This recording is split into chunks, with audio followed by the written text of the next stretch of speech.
Cyril, je prépare un documentaire sur l'évasion. Ouais. Le thème c'est l'évasion et je voulais savoir ce que ça suscite pour toi le mot évasion. Ah, l'évasion, le premier mot que ça me suscite, c'est ma CX Évasion. J'ai une CX Évasion et avec ça, je pars me promener au bord de la mer ou au bord des lacs. C'est cool. D'accord, la CX Évasion. Ah, ouais. Je m'attendais pas à cette réponse. C'est une voiture qui est spacieuse. On peut prendre plein de stoppeuses dedans.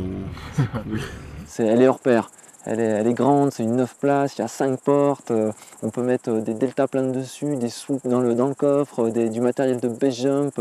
Une fois j'avais enlevé les sièges et on avait fait carrément du roller dedans, on a mis une boule à facettes, c'était le truc un peu disco. C'est vraiment un objet de délire, un objet de rencontre et surtout une grosse puissance, la puissance maîtrisée sur la route. C'est vraiment, la CX, c'est quelque chose de j'ai pas de mots tellement c'est indéfinissable. C'est pour ça que le mot évasion me fait penser à ma CX Évasion justement. C'est confortable, c'est avec une suspension hydraulique, c'est cool. D'accord. Ça m'évade bien. J'ai un pote qui est passionné CX et qui m'aide à la faire rouler la mienne, entre autres. À 40 cm du sol, avec la suspension hydraulique, je peux aller partout, je peux même descendre. Regardez, c'est moderne. Ils n'en ont pas refait depuis, ils ont arrêté. Là je monte. Je monte. C'est de la balle. Ça, je peux aller partout. Et donc, hormis la CX Évasion, sinon, tu as une passion, je sais pas, une activité autre? Ouais, je fais du deltaplane aussi. Ça m'arrive d'amener des copains à faire des vols en biplace deltaplane. C'est sympa aussi. D'accord, t'es breveté pour faire des biplaces deltaplane? Ouais. Hormis la CX, qu'est-ce que j'ai? Laisse-moi réfléchir. Si, ouais. De temps en temps, je fais du base jump.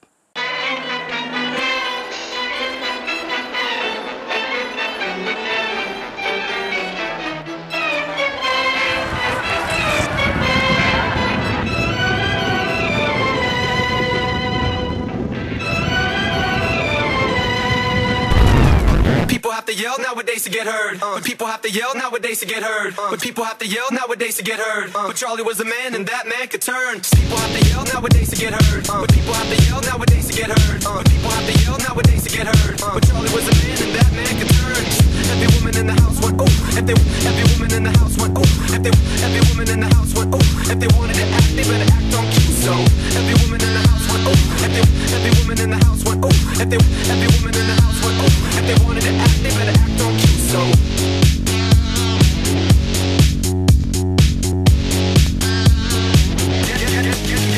get down. Every woman in the house went ooh. Every woman in the house went ooh. Every woman in the house went ooh. If they wanted to act, they better act on cue. So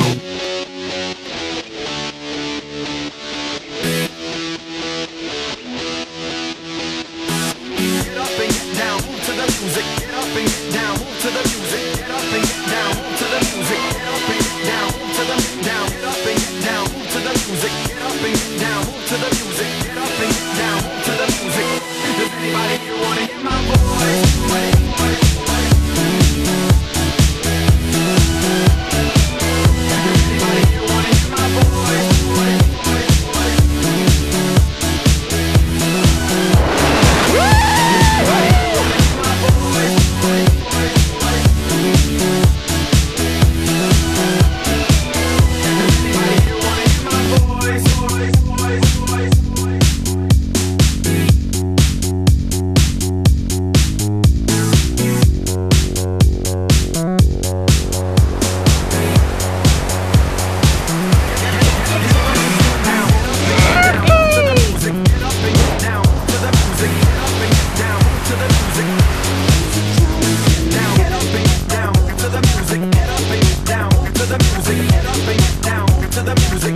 move to the music. Get up and get down, move to the music. Get up and get down, move to the music.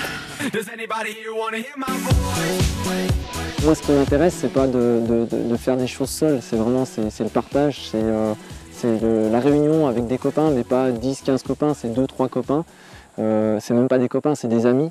Donc ce qui me plaît, c'est vraiment de partager quelque chose d'intense. Et ce qui me plaît, c'est justement de partager quelque chose d'intense, mais en réunissant plusieurs disciplines. et en utilisant les compétences de chacun de ses amis dans chacune de ses disciplines. Donc, parce que, par exemple, il y en a qui vont être un peu plus forts dans le deltaplane, d'autres dans le base jump, d'autres dans la montgolfière, dans l'hélicoptère. Donc, mais tous ont un point commun, c'est le vol libre, c'est se retrouver dans le ciel, c'est la passion de ce qu'ils veulent. Et ça donne naissance justement à des projets qui pour moi sont fabuleux et qui font partie de mon essence même de vie. Donc c'est pour ça que le deltaplane était au croisement de plusieurs disciplines, on va dire du deltaplane, du parachutisme, du base jump, voilà, et puis quelque part un petit peu aussi de l'ordre de la cascade. Voilà. Donc avec Denis, on est parti donc, sur ce vol de largage. On avait beaucoup préparé avant. Il m'est arrivé plusieurs fois de le larguer sur des parapentes. Et là, c'était la première fois en delta. On avait bien répété la manip. Je fais moi-même un peu de chute libre. Denis me fait partager aussi sa passion. Et c'est grâce à ça et en la confiance mutuelle qu'on a réussi à mettre ça en place. Et c'était un super délire. Quand même assez technique parce que quand il monte dans l'aile, malgré qu'on est le même gabarit, j'avais du mal à contrer, à garder une bonne trajectoire, mais ça s'est bien passé. On est content de notre vol. Ouais. Alors, le premier problème qu'on a rencontré, c'était tout d'abord dans la préparation du deltaplane. Le deltaplane, ça ne devait pas se faire n'importe comment. Donc il a fallu quand même que je me renseigne auprès de gens compétents pour justement faire le trou au bon endroit, pour renforcer le delta là où il devait renforcer, pour savoir exactement quelle technique je devais utiliser. Parce que c'est quand même des opérations qui sont pas sans risque. Le risque zéro n'existe pas. Et dans ce genre de situation, même si on fait tout pour minimiser le risque, il y a quand même une part de risque. Donc après, il faut savoir où elle se situe, cette part de risque, pour la maîtriser. Donc ça, c'était très important. Donc il y a eu la confection du delta, ensuite les répétitions au sol, jusqu'aux premiers essais en vol. Voilà. Autant en parapente, on peut vraiment faire, je ne vais pas dire n'importe quoi, mais on peut pousser vraiment loin les limites du parapente. Autant en delta, on les atteint très vite, ces limites. Parce que dès qu'on commence à jouer avec tout ce qui est centre de gravité, le delta se met à avoir des comportements qui parfois peuvent être très très surprenants et inattendus. Donc rien que le fait déjà de passer par la lucarne, ça nécessite forcément donc, à un moment donné d'escalader le delta. Donc le centre de gravité se déplace un petit peu sur le delta et c'est là que les compétences du pilote entrent vraiment en jeu. Les compétences de Sam donc. Les compétences de Sam entrent vraiment en jeu. D'ailleurs de toute façon c'est simple, il y a tellement de compétences à avoir qu'il n'y a personne à accepter à part deux pilotes que sont Sam Duprat et Albert Beau. Albert Beau avec qui on a fait les premiers essais, Sam avec qui on va dire les essais ont vraiment été concluants au niveau de l'image. Parce que les autres pilotes ne veulent pas rentrer dans ce genre on va dire de délire entre guillemets. Voilà. Et c'est vrai que c'est le côté technique, il est autant pour la personne qui monte sur le deltaplane, parce qu'il ne faut pas monter n'importe comment, il ne faut pas déstabiliser le deltaplane, mais également pour le pilote qui dessous justement doit gérer ces variations d'incidence, de cabré, de piqué, d'aile qui part à droite, à gauche. Et quand je me retrouve ensuite sur le delta, notamment quand on l'a fait avec Sam, c'était relativement thermique.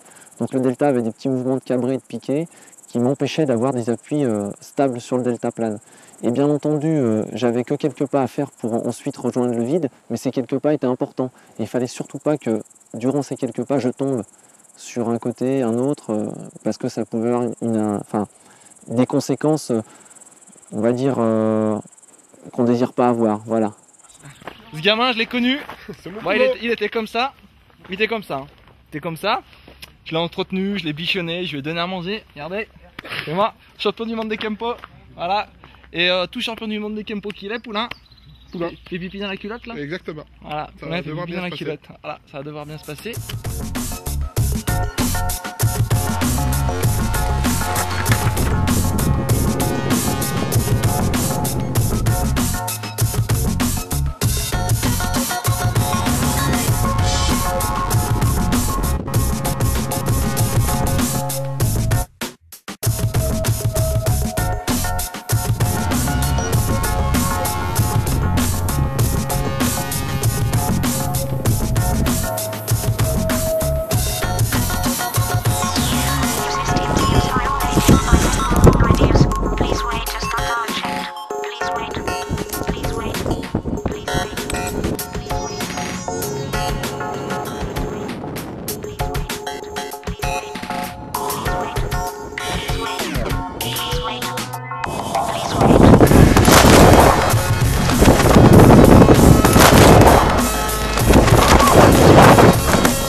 Ça va? Y a pas de souci? Y a pas de souci. Je suis un peu dans les arbres. Mais c'est la vie. Ah, j'attends l'équipe pour me débrancher.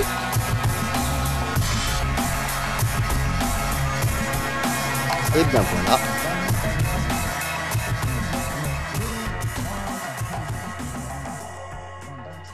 Le vendredi soir, Denis m'appelle, changement de planning, on devait faire un record le fameux samedi, le jour J, et on devait faire ce fameux record en biplace parapente, donc de la distance, et on a fait carrément l'inverse.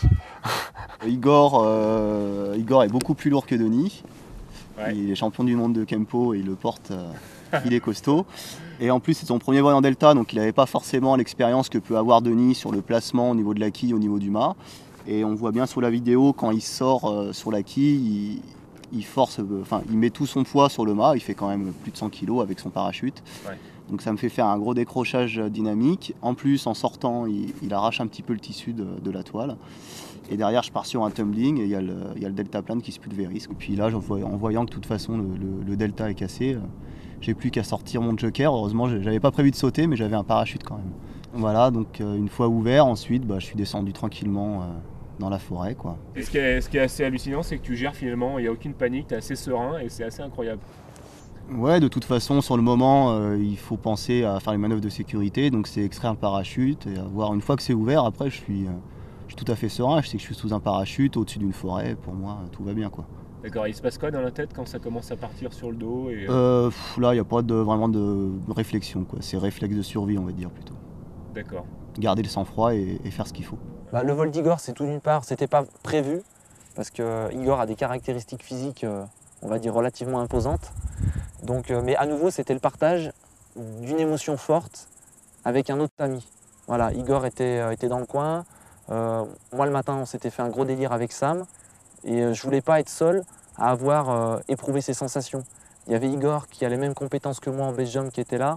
Donc on a proposé à Igor de faire la même chose. Et puis Igor, il n'a pas le profil d'une danseuse, donc il est monté peut-être de manière un petit peu plus brutale que moi.